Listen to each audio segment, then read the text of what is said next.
Okay, I get asked probably 3 times a day what my thoughts or what I think of or would I consider a Cali key. Before we really get going, I gotta say thank you to everyone that continues to support the channel through liking, subscribing, commenting, and sharing this video elsewhere. It's been cool to see how much the channel has grown lately. We went from 3,000 subscribers in January and now we're at just hit 1,800 today. That's been awesome. I gotta say thank you to everyone that supported me through Patreon as well. The support has been incredible. It allows me to do and get things that I wouldn't be able to otherwise, and I'm so incredibly thankful for you guys to support the channel as much as you have. I gave special thanks to Larry Thickers and Thickcock45 last video, and today I'm gonna say thank you to Roger Garcia. Thank you for joining the Patreon. Thank you for supporting this channel. It's been awesome to see how much we've grown in the past few months, and I can't wait to see where we go from here. Let's enjoy the rest of the video. Now, to those of you that don't know what the Cali key is, in the state of California, with the way our assault weapon ban is written, for a rifle, in order for it to be an assault weapon, it first must be semi-automatic, meaning that you pull the trigger, it cycles around, puts a new one in. That's one of the first qualifying characteristics for the assault weapon ban for rifles. Same thing for pistols. You have to pull the trigger, it cycles, you can then pull the trigger again. So what the Cali key is actually a replacement for any standard AR-15 charging handle and any AR-15 bolt carrier group.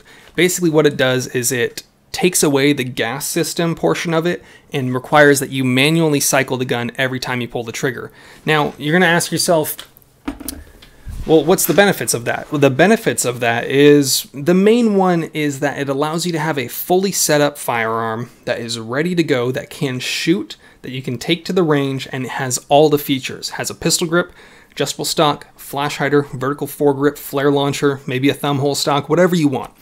This gun can look exactly like a normal AR-15. It just functions as a bolt action, so every time you fire, you have to cycle the action back.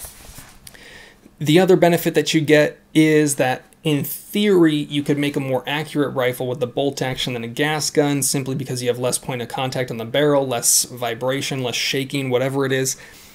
That's something that, in my mind, is probably more theoretical than actually functionally that the average person is going to notice. But if you're the kind of person that's going to notice that, my question to you is, why are you using an AR platform rifle and not a bolt action rifle? I don't know.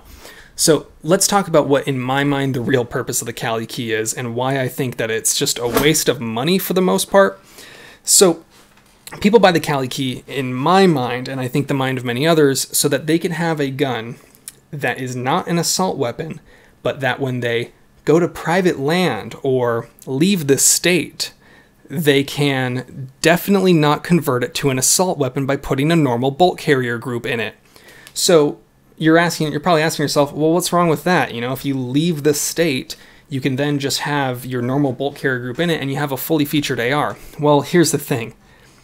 You can accomplish the same exact thing as far as having a fully built up rifle that is, in theory, wouldn't be non-compliant, but you throw the Cali key in it and now it's compliant. But here's the thing.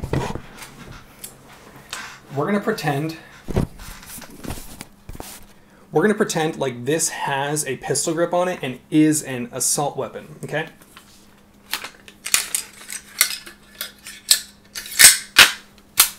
This gun is no longer an assault weapon. I didn't have to buy a Cali key. I didn't have to put a Cali key in it. I made a gun that is no longer functionally whole as a semi-automatic. The DOJ says that that makes it no longer semi-automatic. This gun now, semi-automatic. This could be considered an assault weapon if it had evil features on it. This gun now is not an assault weapon, even if this lower receiver had a pistol grip and a collapsible stock. This is not an assault weapon. If this gun had those features, this would be an assault weapon. If I took out my bolt carrier group and charging handle of my assault weapon and put in the Cali key, it's not an assault weapon anymore. Now, those are all pretty much the same thing, right? You made something not an assault weapon, except the option with the Cali key is you spent over 200 bucks on it so that you could have a gun that you could take to a static range in public and have it cycle properly. and then definitely only assemble as an assault weapon when you leave the state. Personally, I just don't see the point. I think that the whole point of the Cali key in the state of California is for people to work around the law and have something that is, let me rephrase this. In my mind, the entire purpose of the Cali key, something that costs over $200, is to have a gun that is compliance in the streets, but assault weapon in the sheets. And what I mean by that is people are buying a Cali key so that when they transport it around or take it to somewhere public, they could have a gun that is technically fireable, but then when they go to leave the state, they have an assault weapon in the state of California as far as the state of California is concerned. I just don't get it.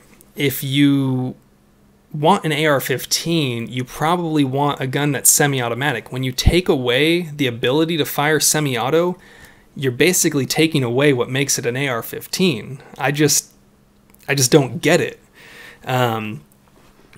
Many people like them, many people buy them, and many people swear by the ability to take it to a range that's maybe not as friendly to non-compliance and being able to sight it in. And that's, I guess, a benefit. But for me, this gun here is compliant with the state of California.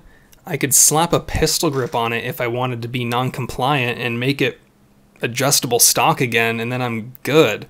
So if you're buying a Cali key solely for having a gun that is temporarily legal when you're in the state of California and then taking it out when you leave California, I just don't get it, because in about a minute and a half, I could unscrew the grip on my gun, put a pistol grip on it, make the stock adjustable again by removing whatever parts are bracing it in a single position, and then you're good to go. I didn't really want to make this video, honestly, but the amount of people that have asked me what I think of the Cali key, honestly, for the average person, I don't think it's worth it. For me, I would never spend my own money on it, and that's entirely because the goal it accomplishes can be done by just taking the bolt carrier group out of your gun. If really all you're looking to do is safely transport your gun in public, you can just take it apart and the DOJ says that's not semi-auto and that's not an assault weapon. So I just don't get it. If any of you really love the Cali key, any of you that have it and have used it and just live and die by it, go ahead and let me know below. If you're one of those people that has it solely for the fact that you could have a compliance in the streets but assault weapon in the sheets kind of gun, explain to me why that's worth it over just transporting your gun disassembled, because I think I just don't get it. Like, maybe I'm just out of the loop. Maybe enlighten me, please. Give me a reason to like this product. Give me a reason to recommend it to people, because currently I just don't see the point. As always, have fun, be safe, stay dangerous. Peace.